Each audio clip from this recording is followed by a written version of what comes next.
Hi guys, good morning, welcome to cycling. Guys, இன்றைக்கி பார்த்தீங்கன்னா நான் இன்னைக்கு கொடைக்கானலில் இருக்கேன். கொடைக்கானலில் காலையில் ஒரு 7:30க்கு ஸ்டார்ட் பண்ணணும்னு நினைக்கிறேன். ஆல்மோஸ்ட் இப்போ ஒரு 15 கிலோமீட்டர் தான் முடிஞ்சிருக்கு. இன்றைக்கி 100 கிலோமீட்டர் போகலான்னு ஒரு சவால் எடுத்திருக்கேன். ஆக்சுவலாக உண்மையாகவே 15 கிலோமீட்டர் ஓட்டுறது ரொம்ப சவாலாக இருக்குது. 100 கிலோமீட்டர் ஓட்டணும்னு தெரியல, பட் ஆனால் நிச்சயம் நான் ட்ரை பண்ணுறேன்.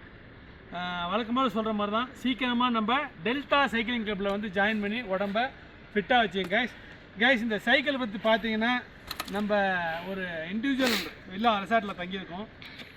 அவங்க ஓனரோட சைக்கிள் இது. உண்மையாகவே இந்த சைக்கிள் சூப்பராக இருக்குது. கொஞ்சம் சீட் மட்டும் தான் எனக்கு அன்கம்ஃபர்ட்டாக இருக்குது. மற்றபடி சைக்கிள் எல்லாமே கியர் எல்லாமே சூப்பராக இருக்குது. உண்மையாகவே சவாலாக இருக்குது கைஸ். 100 கிலோமீட்டர் முடிச்சது. இந்த சைக்கிளை பற்றி உங்களுக்கு நேற்றே நான் சொல்கிறேன். நான் இந்த சைக்கிளோட ஓனர் யார், இவங்களோட ஃபாதர் யார் அப்படிங்கிறத சொல்கிறேன். உண்மையாகவே ஃபேமஸான உள்ளவங்களோட சைக்கிள் இது. ஸோ நான் திரும்ப சொல்கிறேன், அவங்க சைக்கிள் எனக்கு கொடுத்ததுக்கு உண்மையாகவே அவங்களுக்கு தேங்க் பண்ணிக்கிறேன். Thank you guys, bye bye, see you, I love you, bye.